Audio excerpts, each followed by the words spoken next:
My family and I are followers of Jesus Christ, and by His grace, I'm giving all of you my testimony today. I was born in a Christian household where we would always go to church every Sunday and was also invited to my aunt's fellowship group every Saturday at our home. We were exposed to the Bible at a young age through Sunday schooling and family devotions and prayers. But despite all of this, I did not have a personal relationship with our God. I would pray, read the Bible, and go to Sunday school, but deep inside, I viewed these deeds as duties only, or as something that I needed to do to go to heaven or to receive validation from my family. This way of thinking prevailed for most of my life until the start of online schooling. I was always part of the honors in our class, and so when online schooling started and I got a low grade for the first quarter, I became distraught and discouraged. I turned to my gadgets instead of turning to God. I got addicted to watching movies and gadgets which embedded themselves in my mind. This was the only thing I was putting my focus on, and it even reached the point where I would skip my classes and fail to meet the required projects and homeworks. I became lax with my time and my time management.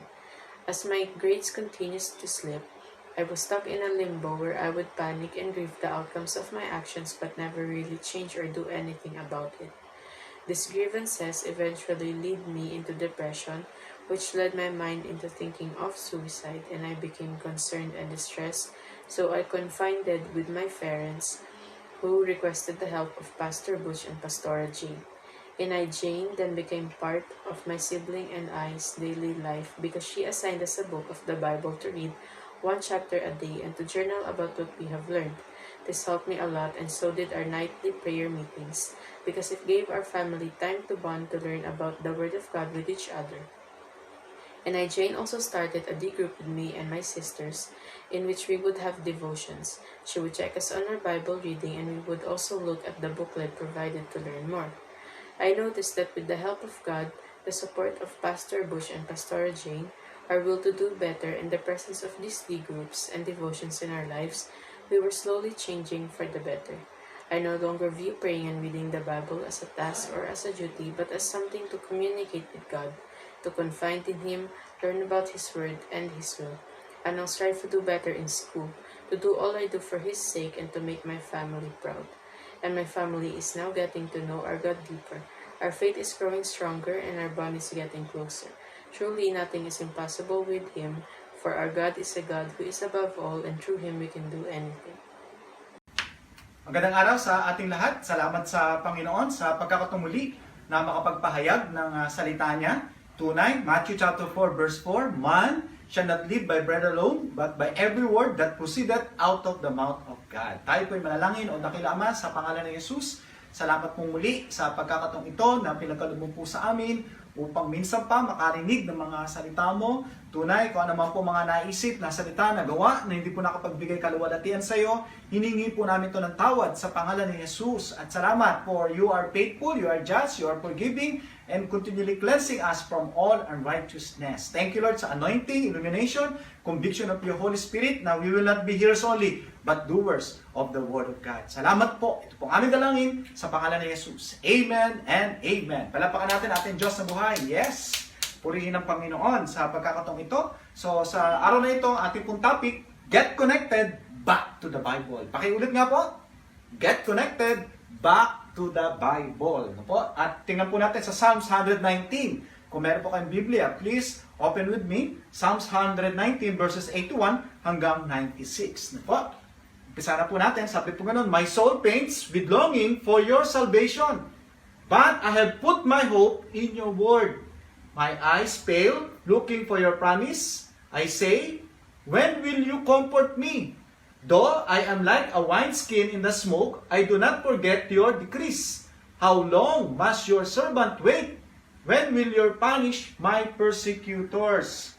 And then sa verse 85, the arrogant dig pits to trap me, contrary to your law. All your commands are trustworthy. Help me, for I am being persecuted without cause. They almost wiped me from the earth, but I have not forsaken your precepts. In your unfailing love, preserve my love, that I may obey the statutes of your mouth. And then verse 89, Your word, Lord, is eternal. it stands firm in the heavens. Your faithfulness continues through all generations. You establish the earth, and it endures. Your laws endure to this day, for all things serve you. If your law had not been my delight, I would have been perished in my afflictions. And then, verse 93, I will never forget your precepts, for by them you have preserved my life. Save me, for I am yours. I have sought out your precepts.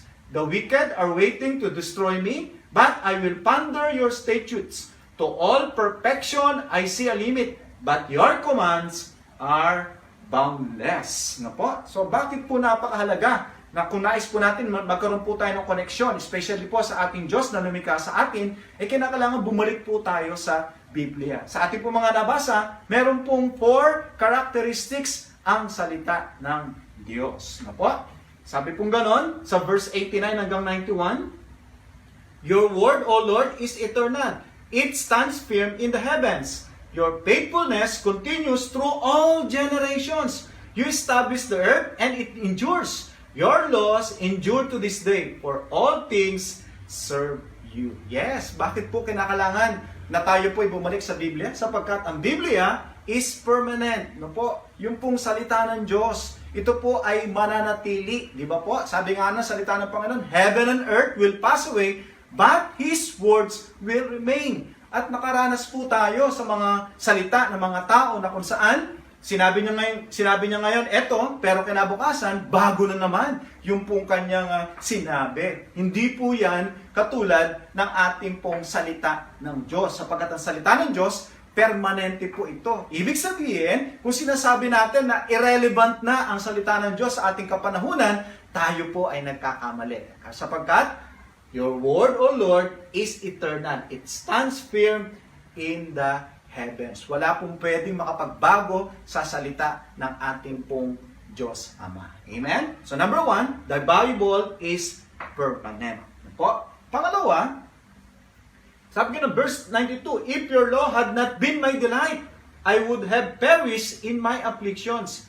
I will never forget your precepts, for by them you have preserved my life. Na po? So, ang scriptures o ang Biblia, hindi lamang po siya permanent, kundi the Bible is precious. Napakahalaga nung salita ng Panginoon. Kaya naman, sa Psalms chapter 90, kung mababasa po natin doon, ito po ay mas higit pa sa ginto. Na po? Sweeter than the honeycomb. No? Kaya kinakailangan, kung pinagpapahalagahan po natin yung po mga iba't ibang Korean novela, yung pong paglalaro natin ng mga ML o kung ano paman, mas lalong higit yung pong salita ng Panginoon. Ibig sabihin, dapat lang nabigyan natin ito ng pansin. Kasi ito po ay mahalaga sa ating pong buhay. Bakit po? Sabing ganon? Number 3, it is preserving. Sabi no, verse 94, Save me, for I am yours. I have sought out your precepts. The wicked are waiting to destroy me, but I will ponder your statutes. Yes, the Bible is permanent. Number 2, the Bible is precious. Bakit mahalaga to? Because the Bible is preserving. Ibig sabihin, sa pamamagitan ng salita ng Panginoon, tayo po ay nabibigyan ng pabala. No po? Nalalaman natin kung ano yung mga dapat natin hindi gawin at yung mga dapat natin gawin. Therefore, napipreserve nito yung ating pong buhay. No po? Kaya nga, sabi doon sa Psalm 118, verse 14, na the Lord is not only my strength, is not only my song, but my salvation. Siya po yung patuloy na nag-iingat sa atin. And one of His tools for us to be preserved is that of the Word of God. Tandaan natin, the Bible is permanent, the Bible is precious, and then the Bible is preserving. And then lastly, the Bible is perfect. Psalms 96, To all perfection, I see a limit, but your commands are boundless. So, ibig sabihin, wala ka na pong kinakailangan pang idagdag dun sa salita ng Panginoon. Bakit po? The Bible stand alone. No po? Kung ano po yung nais na iparating sa atin ng Panginoon, sapat po yung Biblia na ito po ay patuloy po nating basahin, no po? Patuloy po nating unawain, patuloy po na gawain natin sa ating buhay sapagkat ito po ay walang labis, walang kulang. At ni kailanman, panaglaan ka ng panahon sa salita ng Panginoon, hindi ka magiging kulang-kulang. Amen? Amen! Praise God! No? Kaya naman, sabi doon, isa po sa mga author, sabi niya, for us to use our life to the max. Ano po? Meron pong tatlong bagay, tatlong pong components. Una, we have to have right attitudes, right beliefs, and right commitments. No po? So, pupunta po tayo dun sa number 2 component, which is right beliefs. And one of our beliefs is that of the Word of God. Bakit? Sapagkat, una, dun sa kanyang po mga characteristics na nabasa natin kanina, permanent, precious, preserving, and then perfect. No po? Kaya naman, isa po sa mga doctrinal statements natin, not necessarily official ito sa inyong pong church, no po? Pero ito po yung nilalaman ng ating pong doctrinal statement about the Bible. We believe the Bible to be the inspired Word of God, without error in the original writings, the complete revelation of His will for the salvation of men, and the divine and final authority for all Christian faith and life. Po, so yun ang napakaganda doon. The divine and final authority for all Christian faith and life. No? Kaya naman, ang Biblia, permanent, precious, preserving, and perfect. No po? Kaya naman, with that, sabi po sa 2 Timothy chapter 3, verse 16, all scripture. Trivia mo na po. Tanda natin. Ilang po ba ang Old Testament books? 27? May nagsabi? 27? May nagsabi? 49? May nagsabi, 29, yan, no po. Para wag naman po tayo mapahiya pag tinanong po tayo kung ilan po ba yung Old Testament books, tandaan po natin, ito pong tool na ito, no po. Ilang letra po ang Old? 3, yan, okay. How about yung Testament? 9, yes. 3 at saka 9, pagsamahin po, ilan po? 39, very good, no po. So sa Old Testament books, meron pong 39 books, no po? Nagsisimula po yan sa Genesis at nag-ano po yan, nagwawakas po yan sa Malakay, no po? So, 39 books, no po? At sabi nga noon, all scripture, meaning to say, hindi lang po yung Old Testament books, kundi pati din po yung New Testament books. Yan, siguro, malamang makukuha nyo na po ito. Ilan yung pong New Testament books? Yes, very good, no po? Ilang letra po yung New? 3. Ilang letra po yung Testament? 9. 3 times 9, 27 New Testament books. So, all in all, we have 66 books. So, meaning to say, pero pag meron kang dalang Biblia, no po, meron ka pong library of books. 66 books. At sabi po ganon, all scripture is God-breathed, no? So, hiningihan po to ng Diyos inspired by the Word of God and is useful for teaching, for rebuking, correcting, training in righteousness. At napakinggan po natin doon po sa paratoon ni kay siya po, no po, na kung saan, bagamat bagamat umaaten-aten po siya for the sake of, yan, no? Para makita ng kanyang mga magulang na siya po ay nagbibigay din ng pansin sa salita ng Diyos, no? Pero deep inside, hindi po tumatagos yung pong salita ng Diyos sa kanya. Una po yun. Pero salamat sa Panginoon dahil sa patuloy na pakikinig ng salita ng Panginoon, ito po ay tumimo sa Kanya. Sapagkat may profit po. No? Kumbaga sa meron po tayong ganansya o meron po tayong makukuha pag naglaan po tayo ng panahon sa salita ng Diyos. No? Dito po, sa sinabi sa 2 Timothy chapter 3, verse 16, meron pong 4 na profits na makukuha tayo as we spend time dun sa salita ng Panginoon. So una, sabi nga nun, God's Word is profitable for doctrine or teaching. No po? Ano po ibig sabihin nun? So sa pamagitan po ng salita ng Diyos, makikita po natin ano po ba yung tama. Amen? No po? Makikita po natin doon, paano ba tayo manalita? Paano ba tayo mag-isip? Paano ba tayo gumawa? No po? And then, pangalawa, for reproof what is not right. So hindi lang pinapakita ng Biblia kung ano yung tama natin isipin, gawin at salitain. Pinapakita rin doon kung ano naman yung mga hindi tama sa ating kaisipan, sa ating panalita, at sa ating pong mga ginagawa. Opo? And then, for correction, how to get right. So kung nakita mo yung pong mga mali, at pinapakita rin ng salita ng Panginoon, paano ba tayo maging tama? Sapagkat ang Diyos natin, siya ay matuwid. So kinakailangan tayong sumusunod sa Kanya, nandun din po yung katuwiran. Tayo po ay nasa tama. And then, lastly, for instruction in righteousness. How to stay right. So paano po tayo mananatili pagkatapos natin malaman yung po mga tama sa ating pag-iisip, pananalita at paggawa? Tinutulog din po nito o tinutulungan din po tayo nito, paano po manatili na tayo po ay tama. Amen. Ano po? So, ano po ang pinaparating sa atin ng ating Panginoon? Pagkatapos natin malaman na ang salita ng Diyos o ang Biblia ay permanent, ito po ay precious, ito po ay preserving, at the same time, ito po ay perfect. At meron palang profit, no, as we spend time knowing or studying the Word of God. No? Malalaman natin ano ba yung tama, ano ba yung hindi tama, paano maging tama, at paano manatiling tama. Yan, ano po? So, napakagandang mga katotohanan. So, with that, tandaan natin, as we hear and understand what the Word of God can do to us, we need to always remember the word Bible. Hopefully, napakinggan natin, naunawaan natin, ano ba yung dulot ng salita ng Diyos sa ating pong buhay. No? Na kung saan ito po yung final authority of our Christian life. No po? Tandaan po natin yung pong word na Bible. Pakisabi nga po, Bible. So una, we need to be assured of your relationship with Him.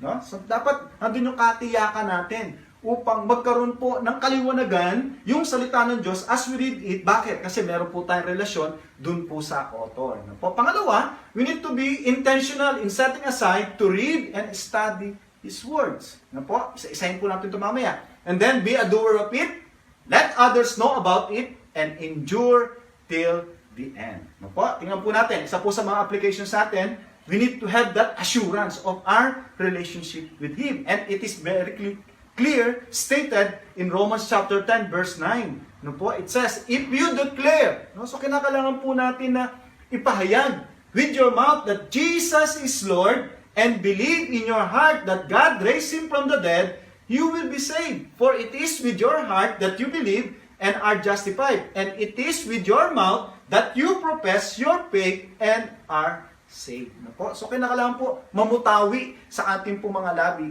na si Kristo Jesus, siya po ay Panginoon at siya po ay nabuhay sa mga patay. At nandun po yung kaligtasan sa atin. So doon po nagpapasimula na maunawaan po natin yung salita ng Diyos. Yun pong ating relasyon sa Diyos Ama sa pamamagitan ni Kristo Jesus. At maidagdag ko po sa John chapter 3 verse 16, sabi gano'n, for God so loved the world that He gave His only begotten Son, that whosoever believeth on Him should not perish but have everlasting life.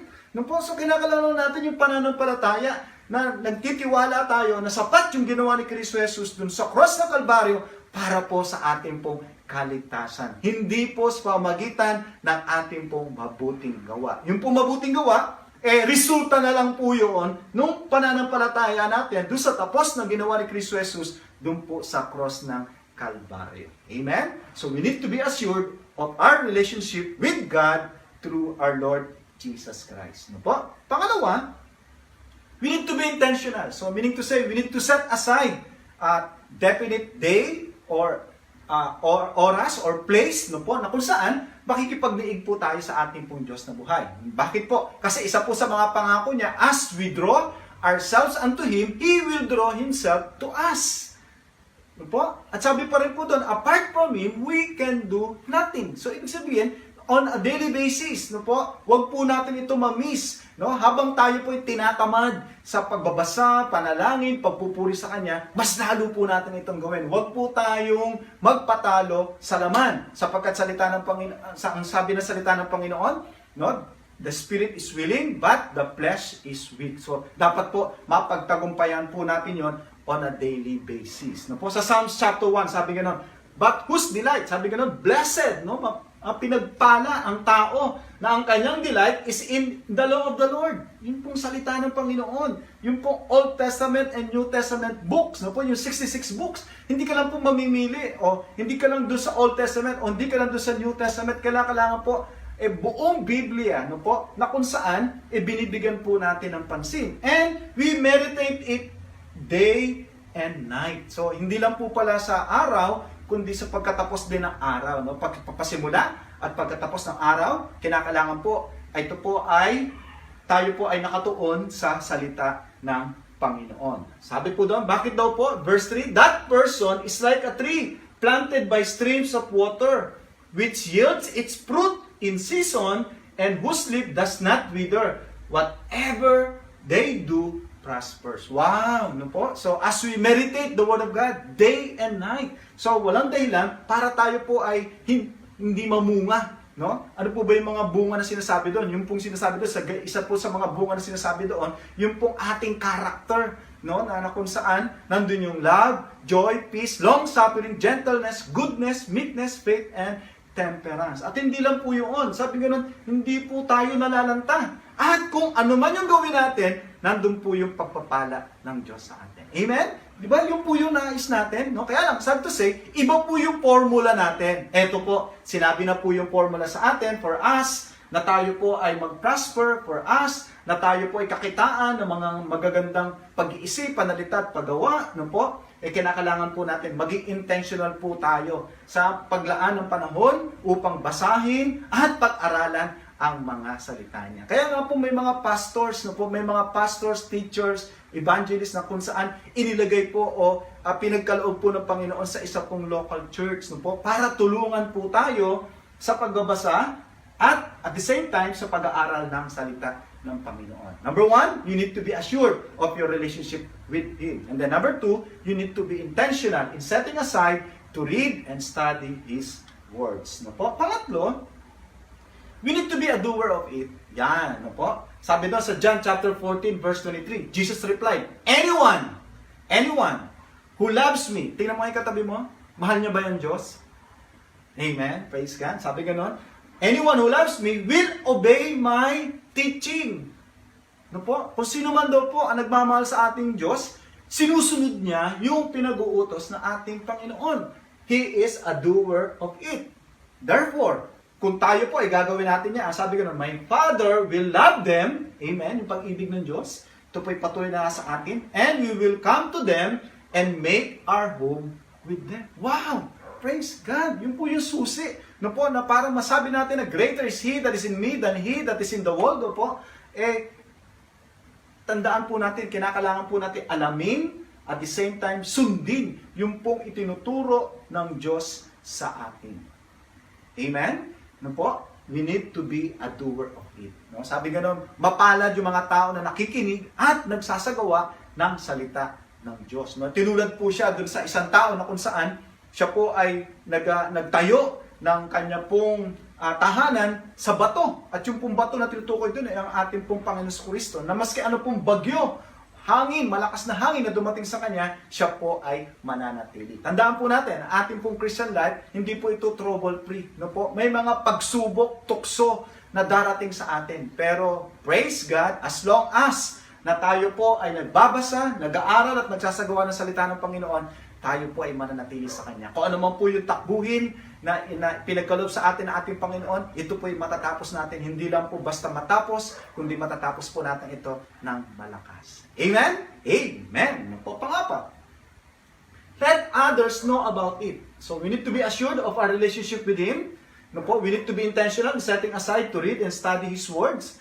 We need to be a doer of it. And then number 4, let others know about it. No? Praise God. Hindi po dahilan itong pandemya, itong crisis na meron po tayo upang hindi po tayo makapagpahayag ng salita ng Panginoon. Sapagkat ngayon, pinapakita sa atin ng Panginoon ang tamang paggamit ng technology. At ang tamang paggamit ito ay patuloy na pagpapahayag ng salita ng Panginoon. Sapagkat kinakailangan ng bawat tao ang ating Panginoong Hesukristo. Katulad nga na sinabi ng awit, di ba? Sabi nga nun, people need the Lord. At paano po natin yung gagawin? Sa 1 Peter chapter 3 verse 15, sabi ganon, but make sure that in your hearts you honor Christ as Lord. No? Tingnan daw po natin na sa ating pong puso, binibigyan po natin ng parangal ang ating pong Panginoon. No po? At dahil doon, we need to always be ready to give an answer. No po? Marami po mga nagtatanong ngayon. And praise God, if we have Jesus Christ as our Savior and Lord, we have that hope. Nasa atin po yung tugon sa mga katanungan ng mga tao ngayon. No? To anyone who asks you about the hope you have. No po? Be ready to give the reason for it, but do it gently and with respect. No? So minsan doon po tayo natatalo, no po? Medyo mayabang yung pong pagpapaliwanag natin sa mga tao as if tayo lang po yung tama, no po? Bagamat may katotohanan na tama po tayo, pero we need to do it gently and with respect. Hindi po natin sinishare kung ano po yung mga opinion natin, kundi sinishare po natin yung salita ng Diyos, sapagkat yung salita ng Diyos, siya po yung nagbibigay ng pag-asa sa mga tao. Bakit? Because it is perfect, no po? It is permanent, it is precious, no po? At the same time, it is preserving. Yun po yung salita ng Diyos na dapat na mapakinggan ng mga tao o pinapadala ng Diyos sa ating pong buhay. Let others know about it. No po? And then lastly, so number 1, Bible, be assured of your relationship with Him, intentional in setting aside to read and study, be a doer of it, let others know about it, and then we need to endure till the end. Ano po? Sabi yung ganun, yung nung takbuhin natin, it is a long distance, it is a marathon. No? Mahaba po ito. And we need to endure till the end. Ibig sabihin, kung paano po tayo kasigasig ngayon, nandun yung hunger natin, nandun yung thirst natin, na makilala pa ang ating Panginoon at tagapagligtas na ating buhay, no?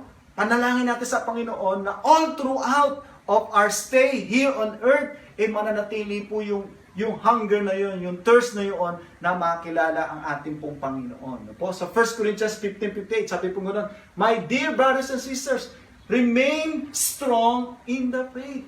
No? Sad to say, sa panahon na ito ng pandemya, marami nang bumigay. No po? Marami na pong hindi na natili sa kanila pong pananampalataya sa ating pong Diyos na buhay because of pressure. No po? Because yung mga expectations nila hindi naganap, no po? Because hindi sila nakalabas ng bahay. No po? Sila po ay bumigay na. Pero ang sinasabi ng Panginoon sa atin, no po, we need to endure the end for us to be connected sa ating pong Diyos Ama. No po? At sabi nga noon, don't let anything move you. Always give yourself completely to the work of the Lord. At isa po sa mga nais ng Panginoon for us na magawa po natin yung pinapagawa ng Diyos sa atin is for us to spend time in reading, studying, and doing the Word of God. Ano po? Tandaan natin, because you belong to the Lord, you know that your work is not worthless. Yes, praise God. Ano po? Sa lahat ng ginagawa po natin, hindi po ito mawawalan ng kabuluhan. No? Kaya naman, salamat sa Panginoon sa oportunidad na pinagkaloob niya sa amin, lalo tigit sa aking pong beloved wife, upang patuloy na makapagministeryo doon po sa patotoo na mapapakinggan ninyo o napakinggan nyo na patungkol po doon kay Kaisia de la Cruz na kung saan dati-rate kumbaga sa palabas lang yung pong kanyang pakikinig, pagdalo ng mga gawain ng Panginoon. Pero ngayon, salamat dahil siya po ay nagiging totoo, no po, siya at ang kanyang pong mga kapatid patungkol po sa pagbabasa, pag-aaral, at pagkasagawa ng salita ng Diyos. No po? At yan din po yung nais ng Panginoon sa atin. At tandaan po natin na tayo po ay naniniwala na ang Biblia ay salita ng Diyos sapagkat ito po ay nagbabago. Binago niya po tayo at patuloy na binabago. Kaya naman, naniniwala tayo na ito po ay salita ng Diyos. Amen. So tandaan po natin, no, as we hear, understand what the Lord of God can do to us, we need to always remember the word Bible. Letter B, be assured of your relationship with Him, intentional in setting aside to read and study, be a doer of it, let others know about it, and endure till the end. Ano po? Tandaan natin, God wants us to be victors and not victims. Amen? God wants us to grow and not grovel. God wants us to soar and not to sink. And then God wants us to overcome, not to be overwhelmed. Paano? We need to be assured of your relationship with Him, intentional in setting aside to read and study His words, be a doer of it, let others know about it, endure till the end. Tandaan natin, ano pong ating paksa? Get connected back to the Bible. God bless us all. Tayo po'y manalangin. O dakila Ama, sa pangalan ng Jesus, salamat po sa pagkakataon na pinagkaloob niyo po sa amin upang makarinig ng patotoo patungkol sa mga salita mo na nagbabago ng buhay. At salamat din sa mga katotohanan na amin pong natanggap sa araw na ito. Lord, dalangin ko po ang iyong Santo Espiritu, ang siyang patuloy na magselyo na ito, na tunay na ang mga salita mo, ito po ay permanent, ito po ay precious, ito po ay at tunay, Panginoon, patuloy na nagbabago sa amin, at tunay na ito po ay priceless, O God. Yes, Lord, in the name of Jesus. At tulungan mo kami, Panginoon, na patuloy na magkaroon ng assurance of our salvation, patuloy na maging intentional in reading, studying it, to be a doer of it. Patuloy kami patuloy na makapagpahayag nito sa mga tao na pinapadala mo sa amin. At tuloy, Panginoon, tulungan mo po rin kami na gagawin po namin ang mga bagay na ito because of our motivation, dahil doon sa pag-ibig na pinagkaloob mo sa amin. Na tunay, Panginoon, yun lang po yung aming pong motivation because of that love na meron po sa amin. Kaya Lord, minsan pa, patuloy po namin pinagpapala ang bansang Pilipinas, O God, from our national leaders down to the barangay officials, O God. Lord, continue to help them out, O God, to realize na righteousness exalted a nation, that blessed is the nation whose God is you. Dalangin po namin yung coming election, hindi po maging divisive ito. Bagkos, gagabayan mo kami, Panginoon, sa pagsulat dun sa balot na yun, O God, na kung saan yung mga tao na isusulat namin doon, first and foremost, maayos ang kanilang karakter, Panginoon. Meron po silang kakayanan at tunay pa meron po silang kaalaman patungkol sa kanilang pong panunungkulan. At dalangin po namin ang patuloy na pagbaba ng COVID-19 cases, O God. Lord, we thank you, O God. Kaya Lord, tutulungan mo kami na patuloy na magkaroon ng disiplina, ng determinasyon, na tunay, O Diyos, na hindi na po mag-surge pa ito. At tunay pa dalangin ko rin ang bawat pamilya na represented tonight, O God, na nakikinig, Lord, sa pangalan ni Jesus. Alam mo po ang kanilang mga concerns. Kung ito man po ay spiritual, physical, emotional, relational, sa kanilang pong finances. We thank you, Lord. Continue to help them out, O God, to call upon your name, to cast all your cares upon you, and Lord, to completely trust in you, sapagkat you are sovereign, O God. Alam mo po ang lahat-lahat sa amin. Kaya Lord, tulungan mo kami na patuloy namin mailapit ang aming pong sarili sa iyo. At salamat, Panginoon, ikaw po ang patuloy na lalapit sa amin. Kaya Lord, minsan pa, ang pag-ibig mo, ang pagliligtas ni Kristo Jesus, ang patnubay ng Santo Espiritu, ito po'y patuloy na mapa sa amin ngayon at magpakailanman. Humayo tayo, ipahayag si Kristo nagliligtas, nagpapagaling, nagpapalaya. God bless us all.